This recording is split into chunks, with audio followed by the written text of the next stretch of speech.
Saúdo você nesta segunda-feira com a paz do Senhor Jesus. Estou aqui feliz, ainda com lembranças felizes de ontem, que foi Dia das Mães.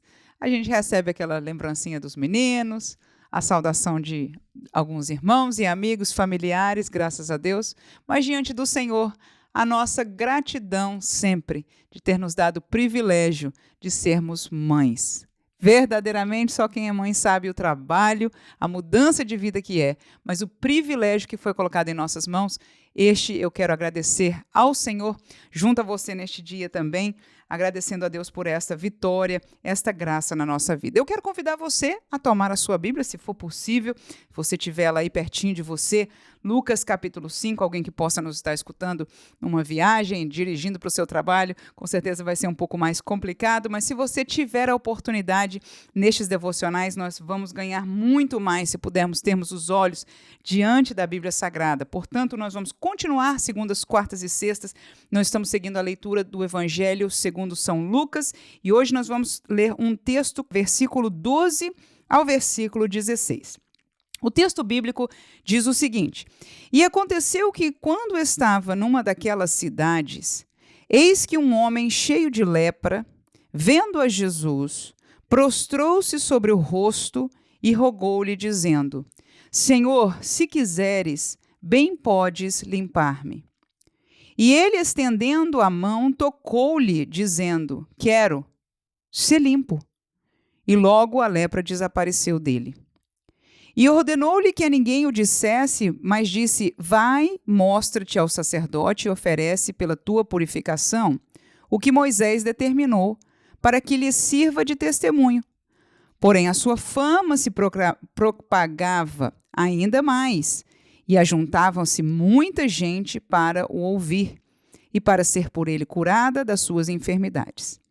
Ele, porém, retirava-se para os desertos e ali orava. Queridos irmãos, lendo um texto desse, um texto corriqueiro do Evangelho, ou seja, na história de Jesus do Evangelho, muitas vezes ele curou. No entanto, cada episódio é uma cura especial para aquele que a recebeu. E Jesus permitiu que estivesse aqui para nosso aprendizado. E nós que amamos a palavra de Deus, nós que talvez tenhamos o privilégio de ensinar a palavra de Deus, façamos um devocional como esse com a nossa família, ou até para o nosso aprendizado, ou alguém que esteja aqui que seja pregador da palavra de Deus. Quando nós lemos o texto bíblico, e claro, isso é válido e importantíssimo para cada crente em Jesus. Quando nós lemos o texto bíblico, nós precisamos encontrar as preciosidades que aqui estão. Para quem lê de passagem, lê o texto para cumprir a leitura, graças a Deus, chegamos, lemos, e é boa coisa.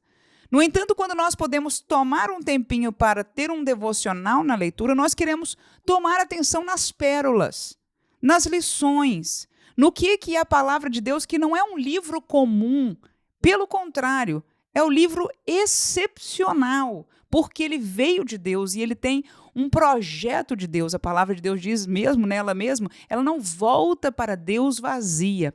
Toda palavra que vem de Deus e é trazida para nós, ela causa fruto em nós. E para causar fruto, nós devemos meditar na palavra de Deus, questionar a palavra de Deus. E quando eu leio um texto tão pequeno como esse, eu até perguntaria para você o que te chamou a atenção. O que pode nos chamar a atenção? Se você tiver a Bíblia na sua frente aí, dá uma olhada aí. Olha lá. Uma das coisas pode ser falar sobre a doença da pessoa. A pessoa estava cheia de lepra. O que significa ter lepra? É um foco que alguém pode ter quando pensa numa palavra dessa devocionalmente, né? Fazendo um paralelo com a nossa vida. Será que nós também temos uma doença incurável? Coisas como essa. O que mais? Podemos estar focado no poder de Jesus, que teve poder para limpar instantaneamente uma doença incurável como a lepra. Podemos focar em que mais? No fato de Jesus não querer que ele dissesse, um bom questionamento para o texto, por que Jesus dizia isso? Ele disse no 14, olha lá, e ordenou-lhe que a ninguém o dissesse. Você já parou para pensar nisso? Que uma ou outra vez Jesus curou e disse, olha, não conta para ninguém. Por que Jesus fez isso? E eu casaria esta informação, esta colocação de Jesus, com o versículo 16, que diz, ele retirava-se para os desertos e ali orava. Porque você vai ver no versículo 15 da realidade da fama, né? Que seria um outro ponto de reflexão nossa, por exemplo. Olha que pontos, quantos pontos nós podemos para uma pregação, para um ensino e para meditarmos nós mesmos. Olha que outro ponto. A multidão queria, o que a multidão queria atrás deles? Era cura. Ou seja, quando Jesus curava, causava que a história, na história não, né? O testemunho, é melhor dizendo assim, se espraiava, as pessoas ficavam sabendo e de repente não eram 10 doentes, eram 1.000 doentes, eram 2.000, vinha gente de outras cidades. Você pode imaginar como Jesus curava e era seguro, quase no melhor dos sentidos, né? Encontrar alguém que verdadeiramente tinha o poder de Deus. Na verdade, ele era o próprio Deus encarnado. Então, as multidões vinham atrás de Jesus. Então, Jesus tinha que se retirar. Porque o propósito de Jesus não era ser um curandeiro.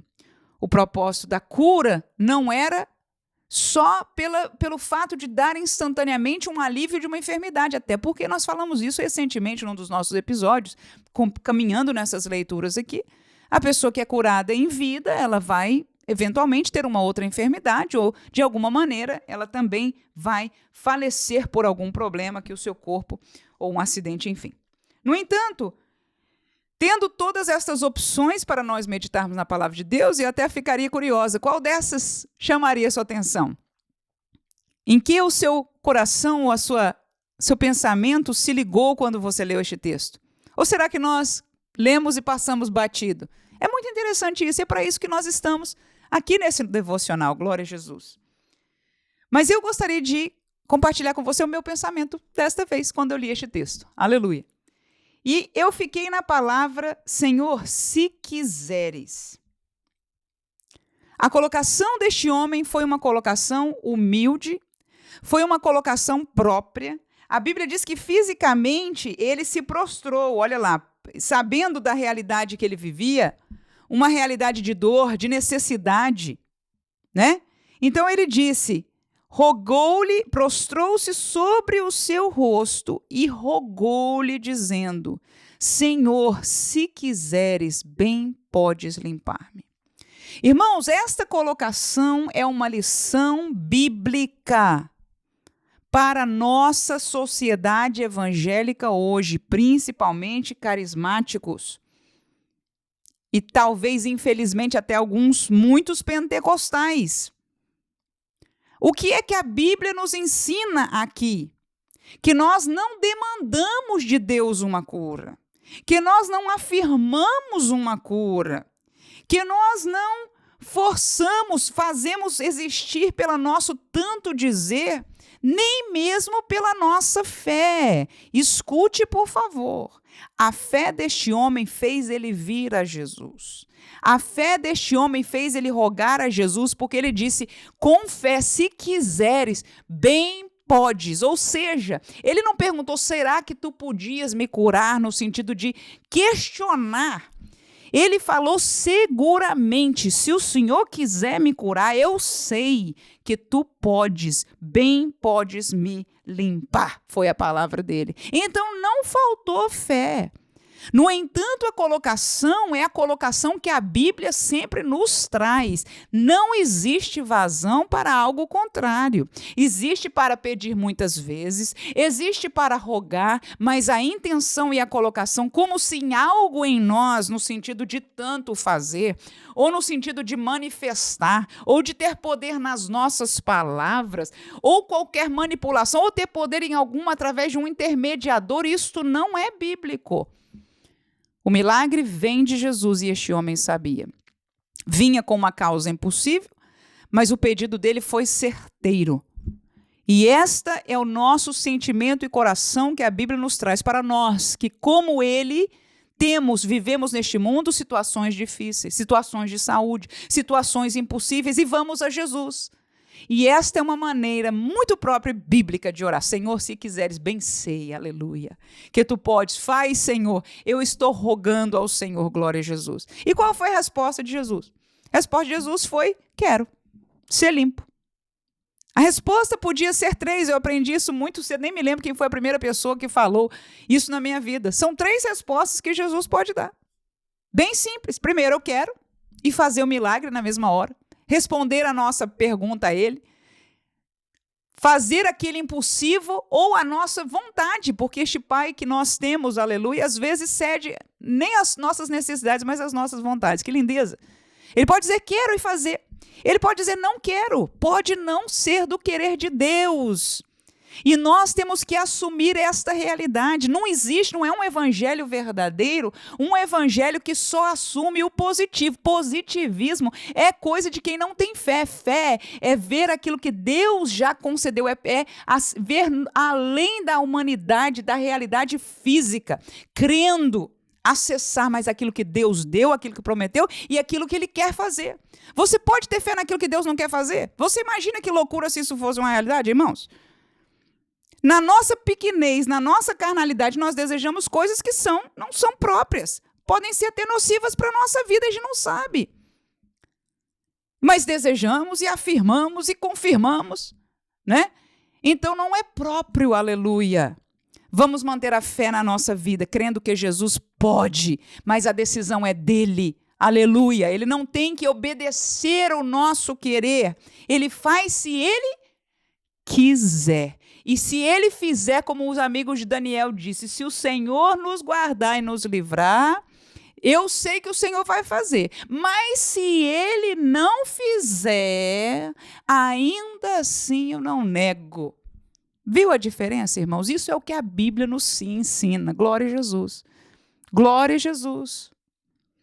Então, a palavra de Jesus foi quero. Pode ser quero agora, pode ser não quero. E pode ser quero no tempo certo. Amém? Vamos meditar nesta palavra para a glória do nome do Senhor. E se você chegou até este ponto do vídeo final desta meditação desta manhã, eu quero convidar você a compartilhar com alguém. Mas não mande só o link. Coloque algum pensamento seu, algum sentimento seu, daquilo que você já tem crescido neste propósito do devocional. Porque eu entendo, irmãos, eu vou compartilhar do meu coração para o seu coração, que nós precisamos ser levantados, evangelistas no meio da igreja. Porque, infelizmente, com carteiras de membros, visitando as igrejas nossas, semanalmente, estão muitos que estão desconectados da palavra. Estão muitos que estão sendo liderados por outros, por erros, por fantasias, como dessas que nós estamos falando aqui. Que aquilo que nós hoje aprendemos na palavra, muitos estão vivenciando e falando com Deus, pensando que estão acertando com Deus, e não estão. Por quê? Porque não conhecem a Bíblia Sagrada. Não têm o hábito de ler a Bíblia, estão comendo do que outros dão, e por aí não faltam profetas e outros doutores, como diz a palavra de Deus, que nos últimos tempos estariam por todos os lados, ensinando caminhos errados. Que nós possamos ser levantados por Deus como evangelistas nos últimos tempos, não só dos que estão perdidos fora das nossas igrejas, mas daqueles que possam estar perdidos ou se perdendo dentro delas. Que o Senhor possa usar a você, possa abençoar a sua vida e continuar também a nós, tendo misericórdia de cada um, que amamos e ficamos com a palavra de Deus. Tenham um feliz dia. Deus abençoe em nome de Jesus. Amém.